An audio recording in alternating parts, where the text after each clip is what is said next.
Ok, esta semana yo en un momento mientras trabajaba estaba escuchando unas alabanzas muy bonitas que escuchaban que escuchaban el otro campamento. Y no sé si fue algo mío o fue algo del espíritu que me redarguyó y me hizo sentir como que estaba ofreciéndole una alabanza a Hashem de una de algo que había sido ya ofrecido, creado eh, para ese otro campamento.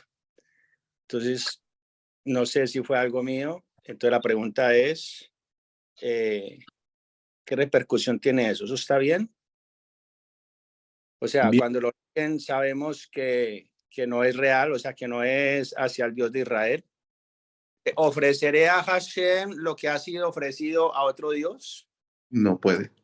No, el asunto de que hay muchas prácticas y costumbres que traemos de otras teologías, que como no le vemos nada malo, porque consideramos que son alabanzas a Dios, pensamos que pueden ser, pueden continuar en nuestro haber.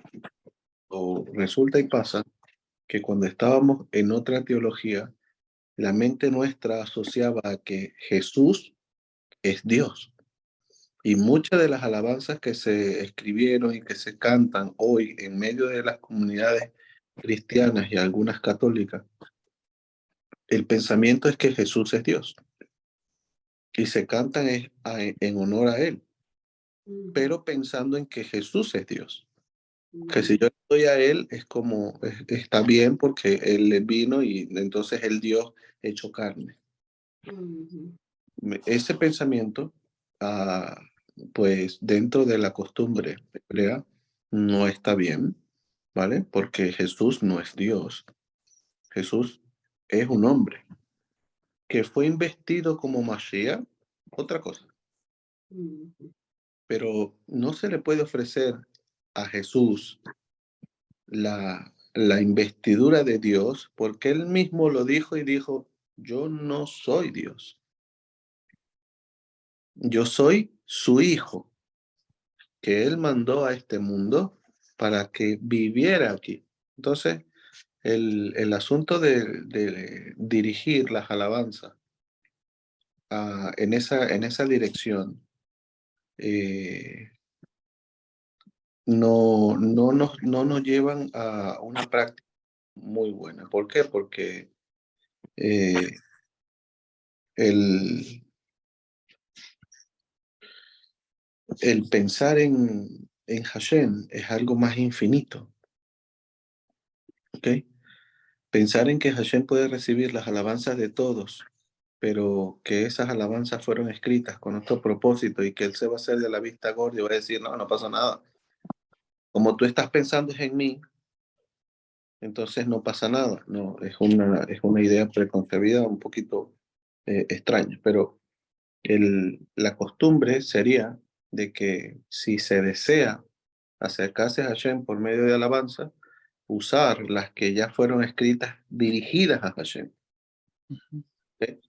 ¿Por qué? Porque por más que nosotros querramos cambiar frases y pensamientos, la esencia, yo expliqué alguna vez en alguna de las cosas que he dicho a lo largo de todos estos años, que hay algo en el pensamiento hebraico que se llama Koaf Amafbil Bamufal. ¿Qué quiere decir eso? Quiere decir que la esencia de la persona queda impregnada y el pensamiento de la persona queda impregnado en aquello que hace, sea comida, sea vestido, sea cantos, sea música, todo queda impregnado ahí, la esencia, el pensamiento y la intención con la que se hace. Y cuando yo manejo algo que la intención fue hecha bajo una línea de pensamiento, aunque yo lo modifique en mi mente y lo quiera adaptar a mi vida, eso ya viene impregnado con la esencia de los que ya la tuvieron en mente para un propósito. Entonces nosotros a veces por no saber, por no saberlo, porque lo vemos bien, creemos de que estas cosas pues nos ayudan y están bien porque me conectan con Hashem, pero lo ideal es ir modificando esas cosas para que en la medida de lo posible yo no le esté dando a Hashem lo que le dieron a otros dioses. ¿Ves? No está correcto. De hecho, en uno de los relatos de la Torá, nos habla de que Israel intentó llevar al altar de Hashem lo que habían ofrecido a otros dioses. ¿Y qué dijo Hashem? Le dijo, no tiene sentido, porque yo sé lo que ustedes hacen. Y no es puro el asunto.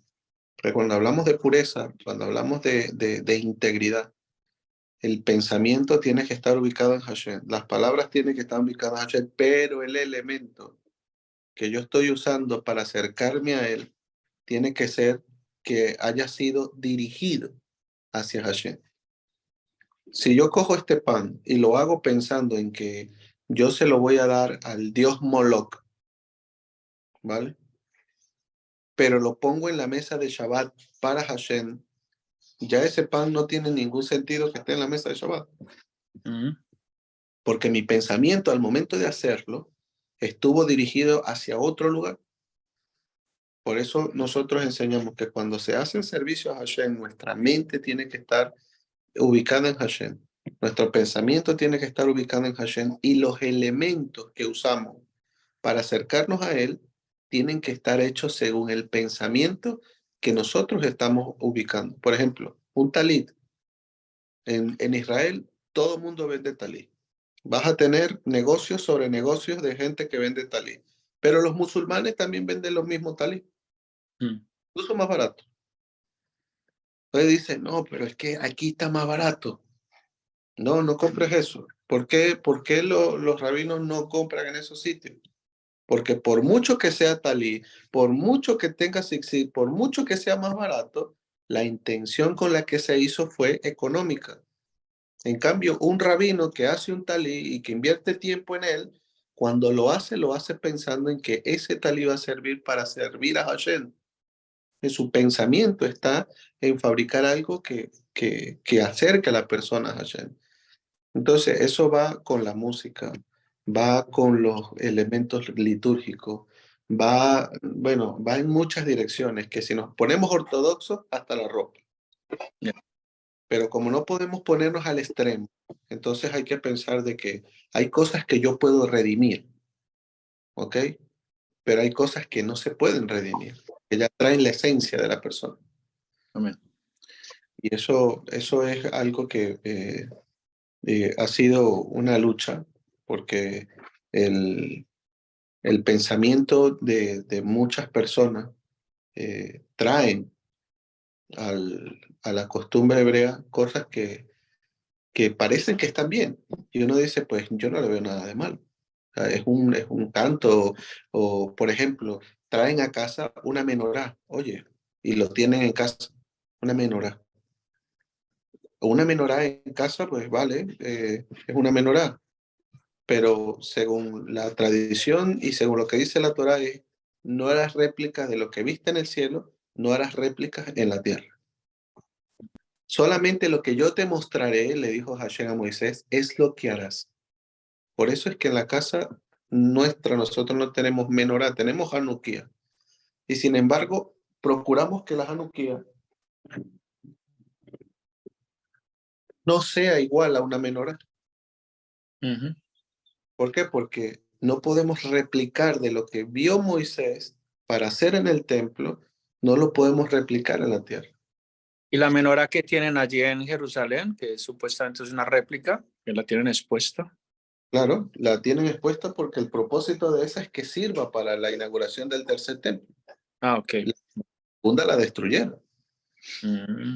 Ok. Hay que tener una para cuando se edifique el tercer templo de Jerusalén. La menorá no es un elemento de representación que se tiene que tener en casa como para identificar lo que tú eres. La menorá es un elemento que va en el templo, ¿vale? Y su propósito es iluminar el servicio a Hashem. Y si por error, yo eso ya lo había escuchado, de hecho yo la tengo escondida cuando comencé hace 3 años, y si por error, si ahora me quiero deshacer de ella, ¿qué hago? No la voy a tirar a la basura. La No, no entierro. se, se tiene que llevar a una gueniza. Una Santo. gueniza donde se dejan ese tipo de cosas que se construyeron con un propósito de acercación. Pero como gueniza, ahí en Suiza puede que no haya gueniza, normalmente se colocan en tierra, se entierran.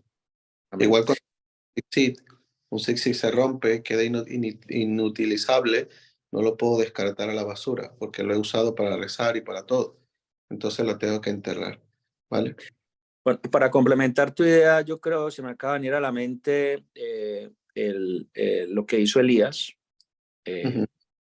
Porque si Elías hubiera, o sea, si hubiese sido, o sea, más o menos haciendo una comparación, hubiera dicho, no se hubiera complicado la vida, entre comillas, en hacer un nuevo altar. Él hubiera dicho, ustedes ya hicieron allá lo suyo, no pudieron. Ok, ahora déjenme, yo hago con eso que ustedes ofrecieron, que Hashem, no, él dijo, voy a hacer uno nuevo, aparte.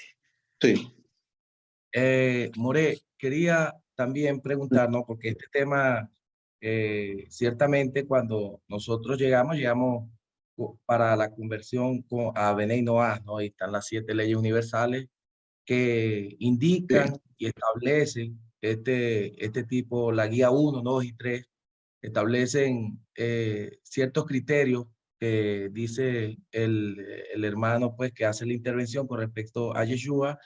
Yo quería preguntar también si esto representa lo mismo cuando estos adoradores eh, establecen su adoración para Ruach HaKodesh. O sea, es decir, le cantan al Espíritu Santo como si el Espíritu Santo, en este caso, es Dios. Eso, como decía, son costumbres que nacieron dentro de la iglesia cristiana, que las intentaron judaizar, o sea, que las intentaron solapar con cosas hebreas para hacer, causar más boom en la mente de la persona y poder ser más atrayentes a la hora de hacerlo, es una cosa.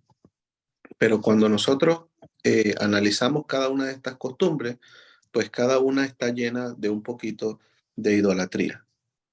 Entonces, y ahí cuando yo descubro de que hay idolatría, la tengo que abandonar del todo. De hecho, no se le puede adorar al Espíritu Santo. El Espíritu Santo es algo que llega solo, pero que no es un ente como lo propone el cristianismo. No es Padre, Hijo y Espíritu Santo. El Espíritu Santo no es algo físico, es de Hashem. Y en lo que hoy en la iglesia cristiana se conoce como Espíritu Santo son las manifestaciones divinas de Hashem. ¿Ok?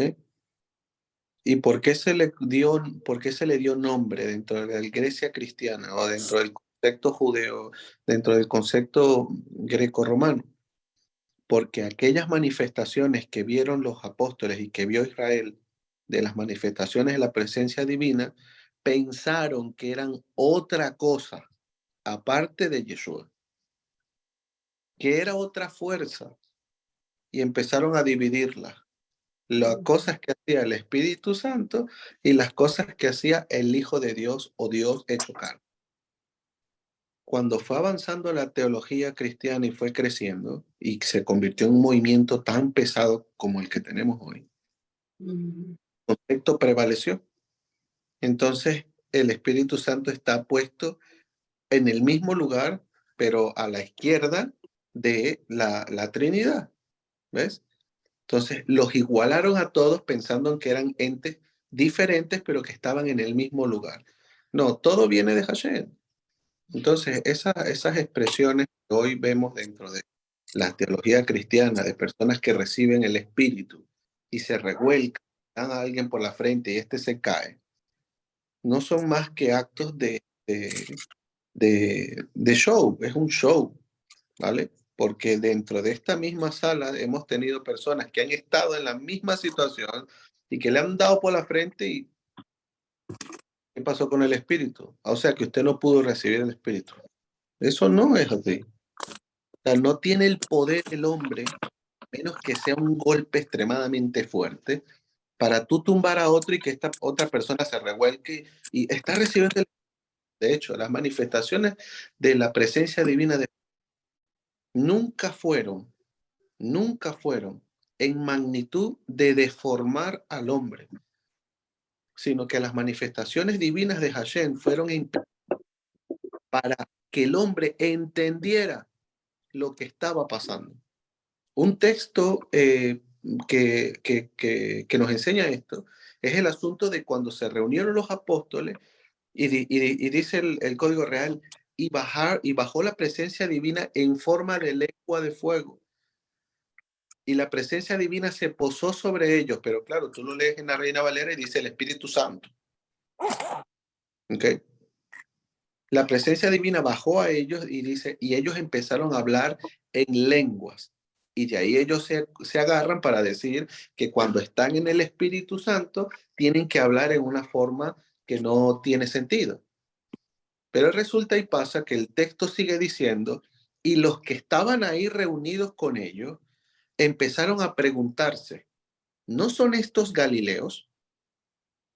¿Por qué los empezaron a diferenciar? ¿Por qué los empezaron a ubicar en una región y bajo un lenguaje? Porque los que estaban ahí no eran de la región. Y empezaron a decir, y dice el texto, ¿por qué estamos entendiendo lo que ellos están diciendo?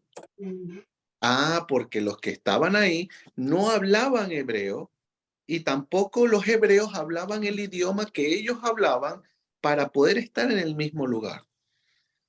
Y dijeron, los que estaban ahí, dijeron, esto es maravilloso, porque lo que ellos están diciendo, nosotros los estamos entendiendo. Entonces, la manifestación de la presencia divina de Hashem quiere decir que los escogidos de Hashem y por Yeshua, los escogidos de nuestro Santo Maestro y tocados por Hashem en aquel momento, hablaron en las lenguas naturales de aquellos pueblos que estaban alrededor de Israel para aquel entonces. O sea, hablaron un idioma. Y las personas que estaban allí entendieron lo que estaban diciendo, pero no empezaron con lo que vemos hoy en las redes sociales, de que la manifestación del Espíritu Santo y hablar en lengua es y nadie entiende absolutamente nada de lo que está diciendo esa persona. Aunque tú puedas colocar un traductor, ¿sí? Aunque tú puedas colocar algo que sirva de enlace o que te explique lo que tú estás diciendo, puede ser que en alguna de estas lenguaradas tú digas algo en algún idioma y el traductor o la inteligencia artificial te diga, dijiste tal cosa. Y dice, no, pero entonces yo sí estoy hablando. Yo sí entiende. No, pero es simple coincidencia. ¿Por qué? Porque son lenguaradas. Es como el niño que aprende a hablar y empieza a decir ba, ba, ba, ba, ba, ba, ba, y entonces uno dice, dijo papá, yo lo oí, dijo papá. No, él todavía no sabe ni qué está diciendo. Él está tratando de emular algunas cosas. El tema del asunto del Espíritu Santo es un tema de que si uno lo tiene claro qué es, no hay ninguna confusión. Pero cuando yo no tengo claro qué es lo que ellos llamaron Espíritu Santo, entonces esto sirve para volverse una sopa a la cabeza. Entonces, ¿cómo clasificar la situación? El Espíritu Santo, según la costumbre hebrea, no existe. ¿Por qué no existe? Porque es Hashem. Por ende, Hashem sí existe. Yo no puedo dividirlo o extraerlo de Hashem. No, viene de él. Y no lo puedo llamar distinto a lo que es él. Entonces, es la presencia divina de Hashem lo que se manifiesta en oportunidades a ciertos hombres, pero sigue siendo Hashem. No es otro ente diferente. ¿Vale? ¿Y quién es Yeshua? Yeshua fue un hombre que fue tocado por Hashem y escogido de Hashem para una misión, pero no es Hashem, es un hombre. ¿Ok?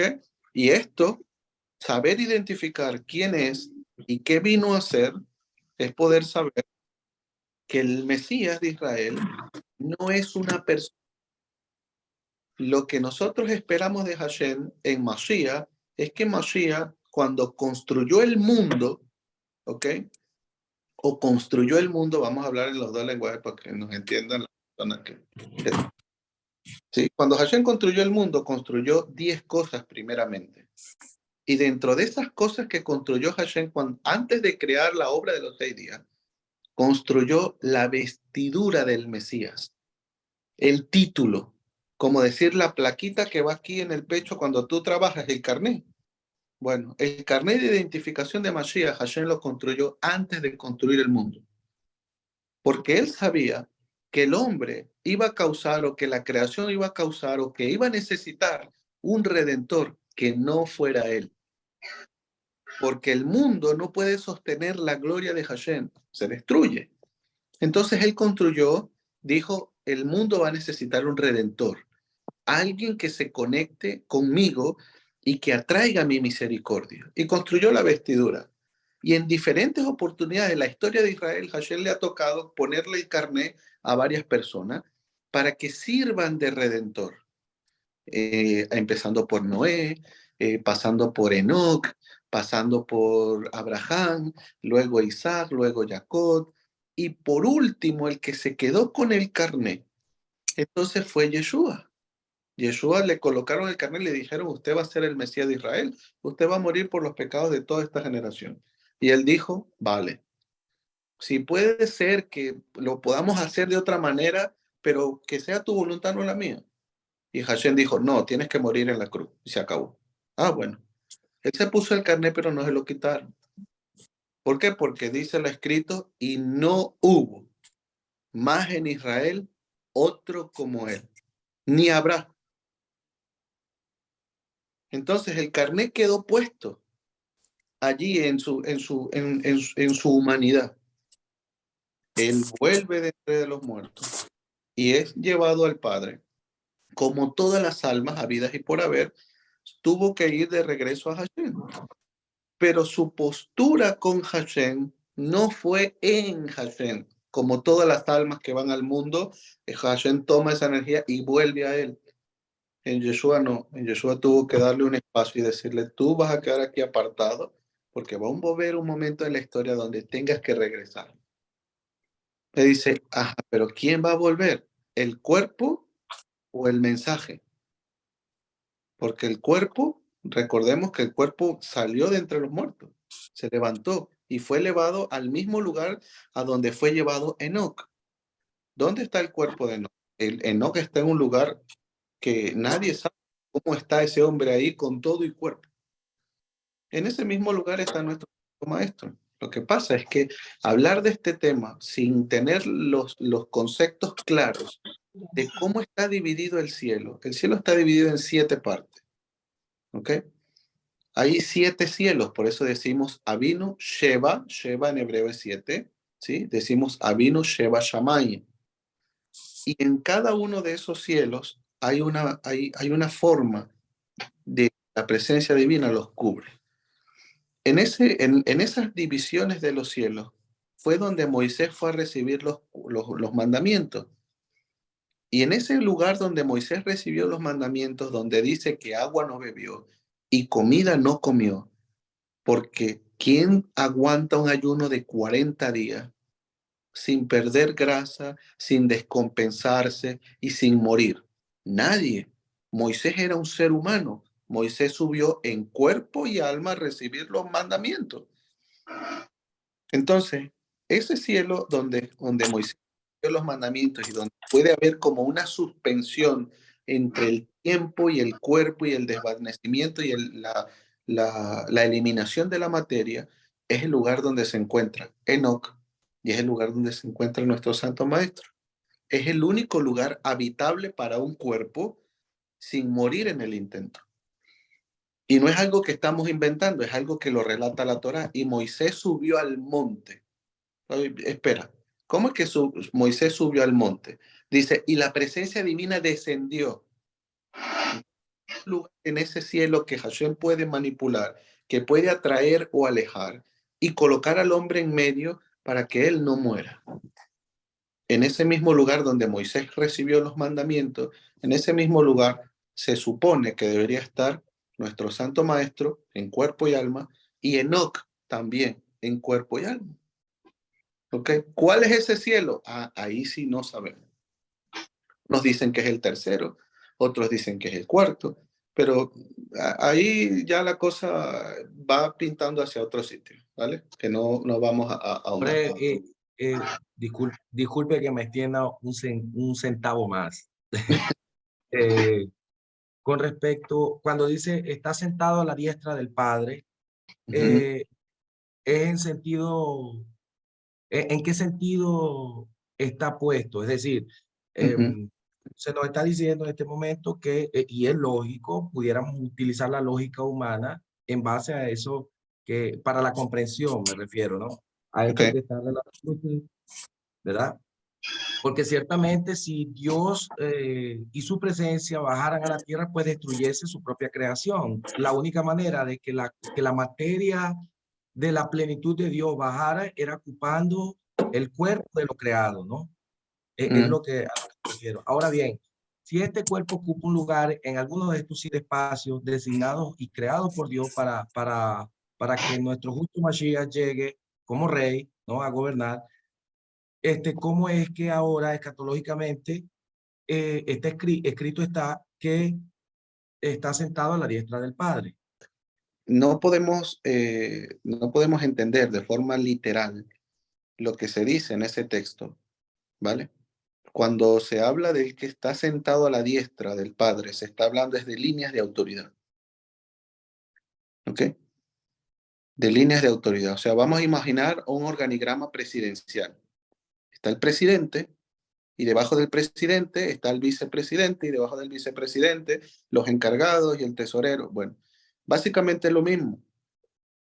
Cuando hablamos de a la diestra, cuando tú ves un organigrama y debajo del presidente no solamente hay un vicepresidente, sino que al lado del vicepresidente hay otra autoridad. ¿Ok? Oye, ¿quién está a la izquierda? O sea, porque él dice que está sentado a la derecha, pero ¿quién está a la izquierda? Normalmente a la izquierda de una persona es algo inutilizable. La figura de la izquierda, dentro de la costumbre hebrea, está asociada a lo que es inutilizable. Normalmente asociamos a Yetzer Hará. El Yetzer Hatov asociado a la mano derecha, lo que uno hace con fuerza. El Yetzer Hará, lo que poco usamos, pero que está con nosotros. No lo podemos evadir, está ahí, pero es inutilizable, no tiene tanta fuerza. A veces nos dejamos llevar por algo que no tiene tanta fuerza, pero tiene la suficiente como para dominar al hombre. Entonces, la imagen de autoridad o el organograma de autoridad, cuando hablamos de estar sentado a la derecha, es que en líneas de autoridad, ¿sí? Cuando Hashem abrió su boca y cuando el que está sentado a la derecha abre su boca, es como si la estuviera hablando en voz del presidente, porque tienen básicamente el mismo rol. ¿Ok? A eso se le llamó dentro de la costumbre hebrea agencia divina. ¿Ok? Los agentes que vienen en representación de Hashem, cuando abren su boca, están hablando en voz de Hashem. ¿Ok? Entonces, esos se colocan en la misma línea en la cual se debe entender, pero no son el presidente. Vamos a poner varios casos que están en la Torah. Cuando se le reveló a Manoa que iba a venir Sansón al mundo, los dos, tanto el hombre como la mujer, los padres de Sansón, cuando vieron al ángel, echaron su rostro en tierra y se inclinaron a él. ¿Y qué dijo el ángel? Dijo, no se inclinen, yo no soy Dios, pero vengo con un mensaje de Hashem. Eso sí es genuino. Oigan. Y Manoa entendió lo que se le había dicho. Lo mismo pasó en diferentes oportunidades del pueblo de Israel. Cuando se presentaron entidades divinas, por ejemplo, Abraham recibió la visita de 3 personas y cuando él los vio, también hizo lo mismo. Pero ¿por qué a este no se le dijo levántate? Ah, porque uno de los que venía allí era el representante justo de Hashem. Algunos cabalistas dicen que era Metatrón, que venía en medio de los 3, que es el ángel justo de Hashem, el que está sentado ahí al lado de él, el que hace su voluntad, ¿sí? Lo conocemos como Metatrón. Y que a la par de Yeshua tienen la misma autoridad. Cuando Hashem manda Metatron es porque lo que se va a hacer va directamente desde el presidente. Una línea presidencial. Pero Hashem dijo, yo no puedo mandar a Metatron en los tiempos de Jesús. ¿Ok? Yo no puedo mandar a Metatron. Porque si baja Metatron al mundo, entonces los aniquila a todos. Tengo que hacer a alguien para que él la traiga es la misericordia y no la justicia. Por eso escogió a un hombre, como tú, como yo, pero colocó en él su pacto, su presencia, escogió en él su complacencia, así como colocó su complacencia en Job, que le dijo a todo un congreso de ángeles, le dijo, en él yo he colocado, dice, han visto a mi siervo Job, en el que yo me glorifico. Lo mismo pasó con Yeshua, pues fue un escogido, un tocado por Hashem. Y todo lo que él hacía, Hashem lo respaldaba. ¿Por qué? Porque había gran placer en él.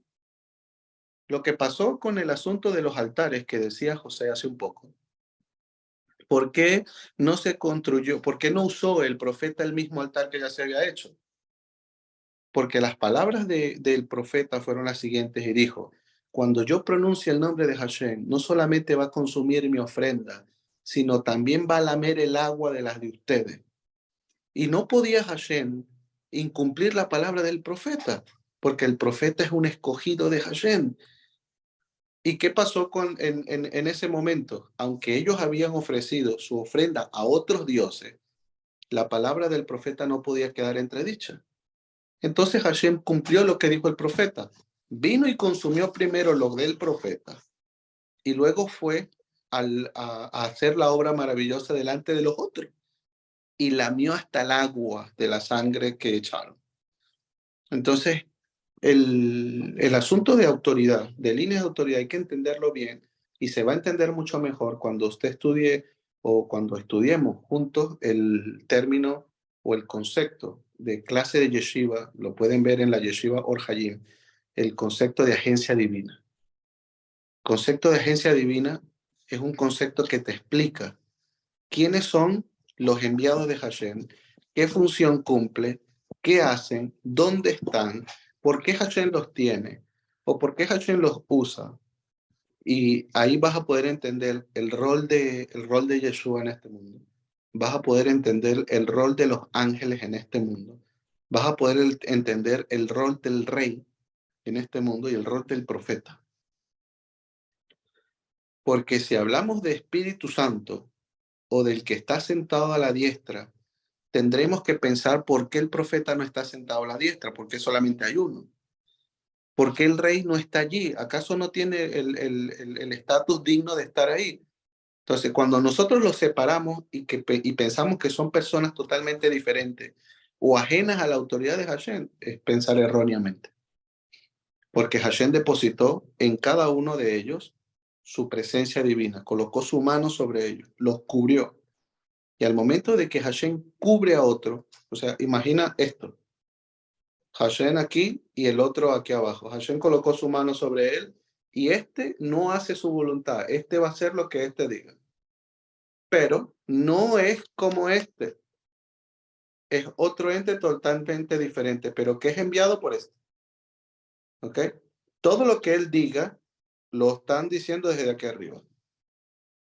¿Ok? Pero lo usa como elemento para que él, en vez de venir y destruirlo todo, venga y hable y atraiga a la misericordia o atraiga al arrepentimiento. ¿Ok? Y de esa manera los agentes se mueven en este mundo siempre a la derecha de Hashem. ¿Qué quiere decir a la derecha del Padre? Quiere decir que hacen su voluntad, que están dispuestos para servir a Hashem, que están dispuestos para que Hashem los use. ¿Ok? Que no hacen conforme al deseo de su cuerpo ni al deseo de la carne, sino que siempre están esperando instrucciones de Hashem. Por eso Yeshua dijo, yo hago lo que mi Padre dice que haga. Y yo digo lo que mi Padre dice que diga. Las palabras no son mías. Las palabras son del que me envió. Entonces, ¿qué quiere decir eso? Yo soy un agente. Yo soy un canal.